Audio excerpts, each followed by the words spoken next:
amis, bienvenue dans notre deuxième tutoriel.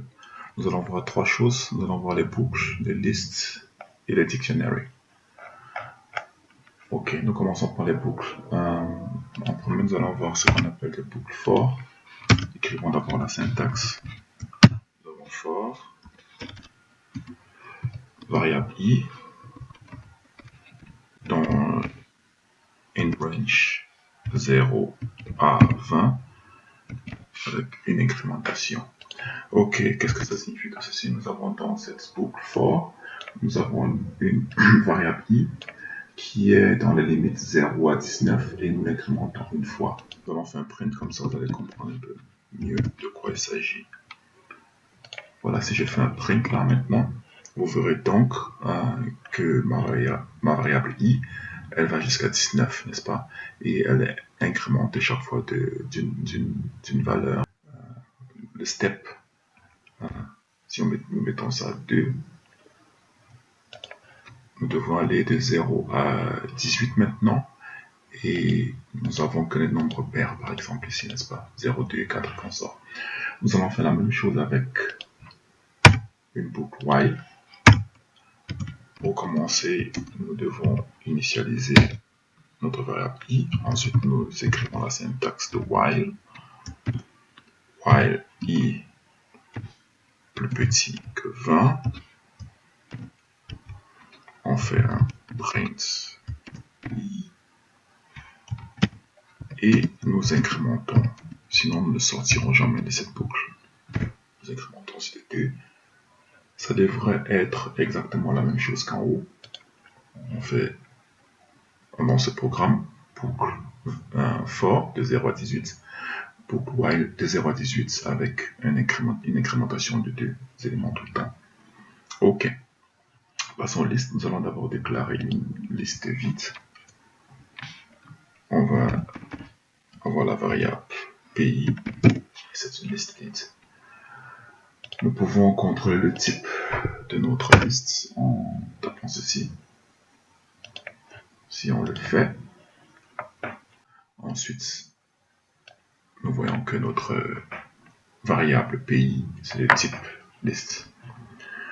Nous allons ajouter manuellement des éléments dans notre variable pays. Nous dirons par exemple, comme c'est une liste pays, on va dire Cameroun.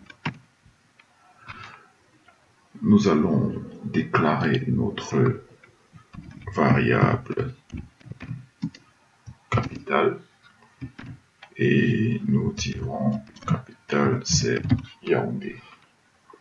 Ensuite on fait un print de pays, un print de capitale. Nous voyons ceci, pays et capitale. Voilà, superbe. Nous pouvons aussi utiliser la méthode append. Si on fait pays.append et nous ajoutons Gabon et capitale et nous ajoutons Libreville, n'est-ce pas? Et nous faisons encore un print.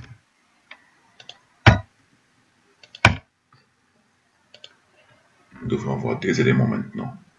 Nous avons deux éléments dans chacune de nos variables et nous pouvons, si nous disons par exemple print pays et nous voulons juste le premier élément, nous pouvons mettre ceci et nous faisons la même chose en capitale.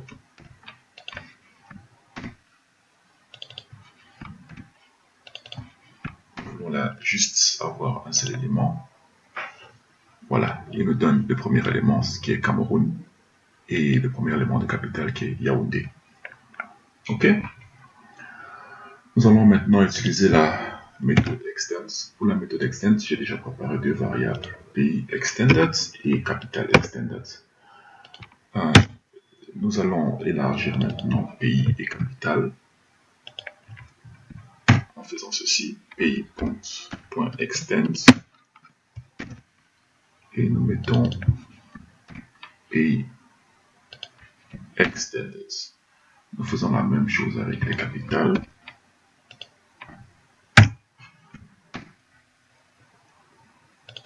capitale.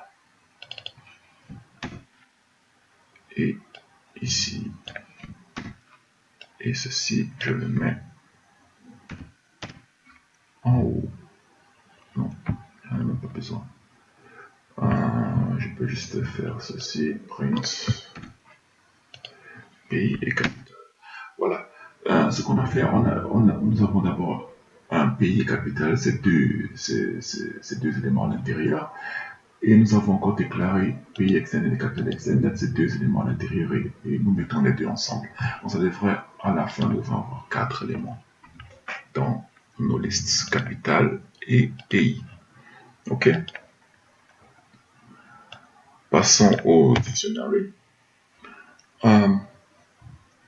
Pour déclarer un dictionary, on procède comme ceci, c'est la syntaxe, avec des parenthèses ou accolades.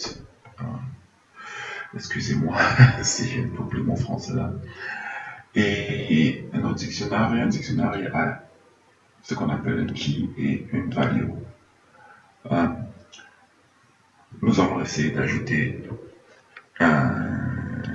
des éléments dans notre dictionnaire en utilisant des boucles. Nous allons faire ceci. Nous réinitialisons notre valeur i, notre variable i, while i, on va introduire la méthode len. Cette méthode nous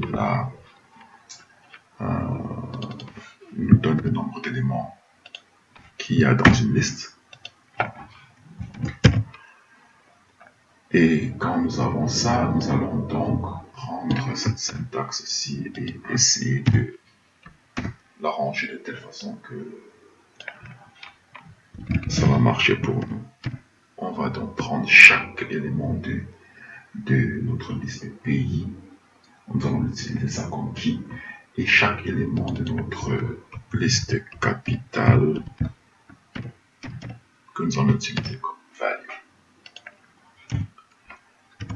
À la fin, on va faire un print de notre dictionnaire. Oh, ce que j'ai oublié, c'est d'incrémenter ici. Si vous n'incrémentez pas, vous ne sortirez jamais de cette boucle. Voilà, voici notre dictionnaire avec key Cameroun, value Yaoundé, key Gabon, value Libreville, key Tchad, value Djamena, key Congo, value Brazza. Ok. Maintenant, nous allons faire quelque chose d'assez bon pour la fin. On va faire un bel affichage maintenant. Pour ce faire, on va utiliser la boucle for. On va dire for key in notre dictionnaire. Print la capitale du virgule. Nous allons utiliser maintenant notre key et nous allons dire c'est